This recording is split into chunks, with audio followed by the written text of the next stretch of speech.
Welcome back to 500 Hobbies. My name is Amanda, and this is the corner of the internet where I talk about my various hobbies. So, today we'll be talking about a newer hobby of mine, which is making kombucha at home. I have done various fermentation hobbies before, so I've talked a little bit about sourdough baking, which is kind of on pause right now. I'm sure I will talk about pickling sometime on this channel. So kombucha is kind of like a natural extension of those hobbies, I think. My friend and I, as kind of like a long distance friend activity, decided to get these kits from the kombucha shop off Amazon. So that's what I used to get started, and I think I'll link it below. It was a really good introduction for someone who had never done it before. Kombucha, if you don't know, is basically a fermented tea that has some level of probiotic properties. Um, it can be carbonated, and I think is a really nice drink to have in the summer. We're kind of approaching fall, so today I'm going to put together some fall flavors in this brew. Like I said, this is somewhat of a newer hobby compared to my others. I think this is only my fifth or sixth brew, so certainly not an expert.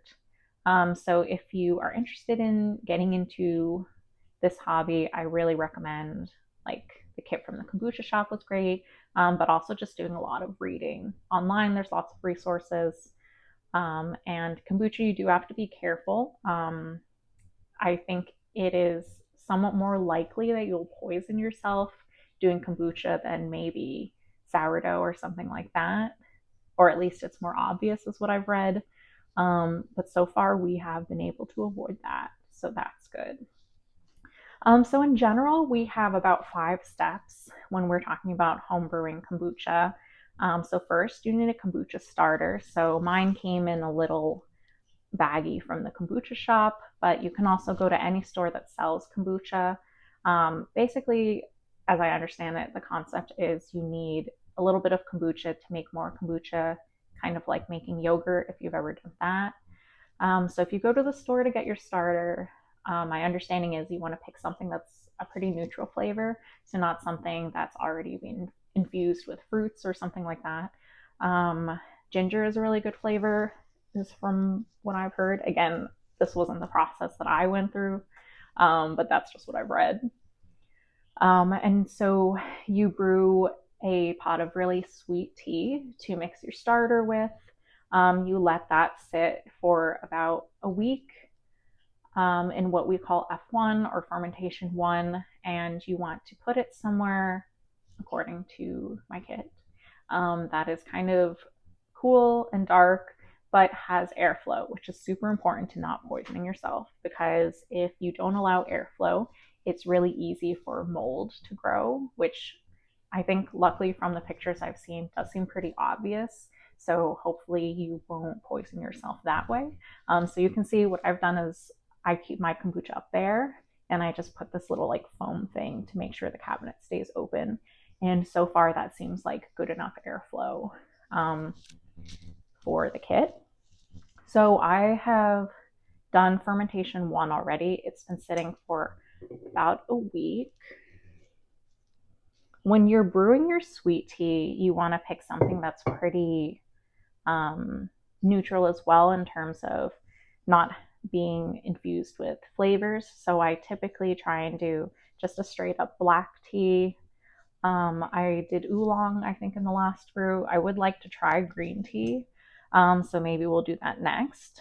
So I don't know if you can see without spilling, but my kombucha has grown what they call a pellicle.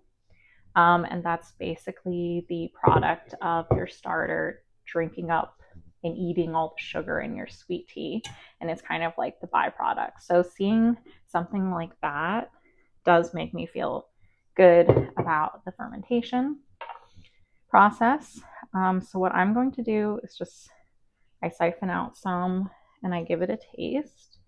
When you're ready to go to the second stage of fermentation, basically what you want to taste is like kind of sour. If it still tastes like a sweet tea, then your kombucha is not ready to go to the next step. So I'll give it a sniff. It does smell kind of sour.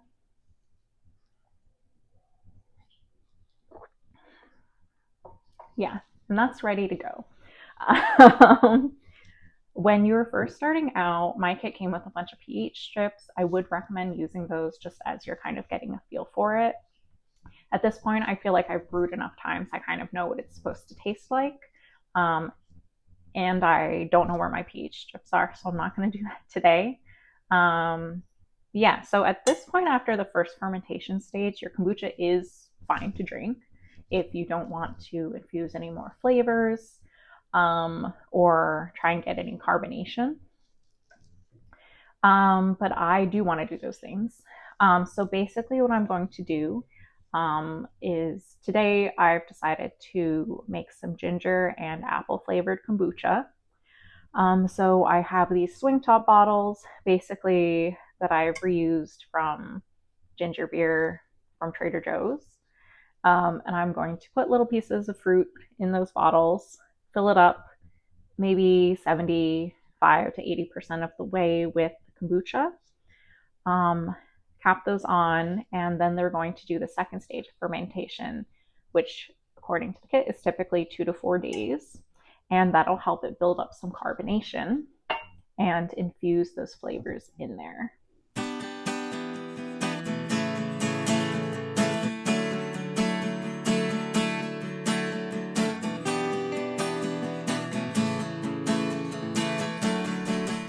Okay, so now we have put our fruit and ginger into these swing top bottles along with some of the kombucha liquid. You saw me use my kind of like siphon type thing. Kombucha can be a pretty sticky process if you don't have one of those. I got it off Amazon for like $10, I think. They sell much bigger ones if you're doing bigger quantities, but that's certainly enough for me. So you can see that I have filled these not all the way to the top, so that when I open them in a couple days at the end of the second fermentation stage, there is some room for it to bubble up without exploding. Hopefully it has happened before, so I've learned my lesson.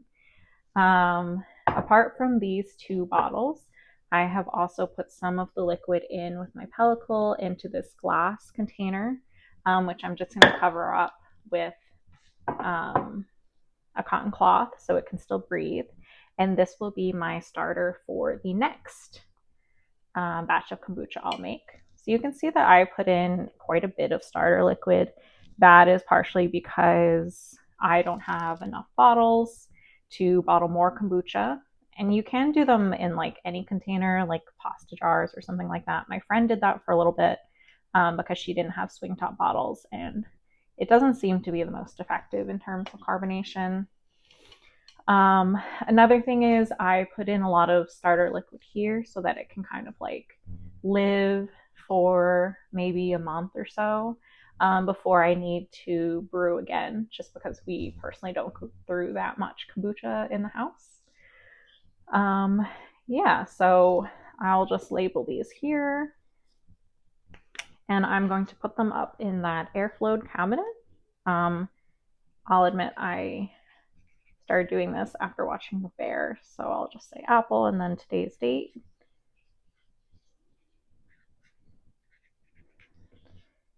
And put it on the bottle here. Yeah, I have one apple and one apple ginger. And then I will come back in 2 to 4 days and we'll see what the carbonation looks like. Hi, and welcome back.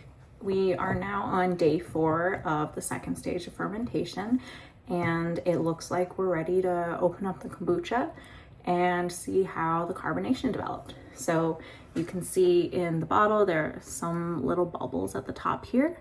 That means it's a pretty good sign that we are ready.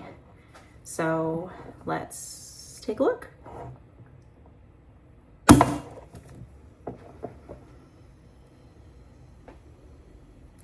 That looks pretty good to me.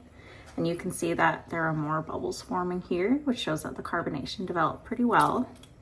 That's pretty much the amount that I like to have, not quite overflowing. Then I'll do the same for our apple. It's always a little violent. You can see this one is carbonating a little bit more.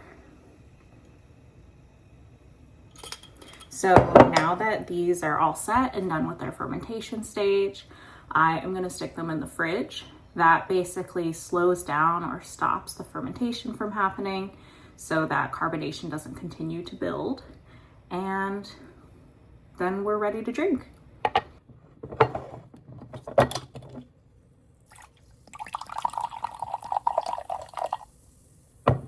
Thanks for coming along on this journey, and cheers.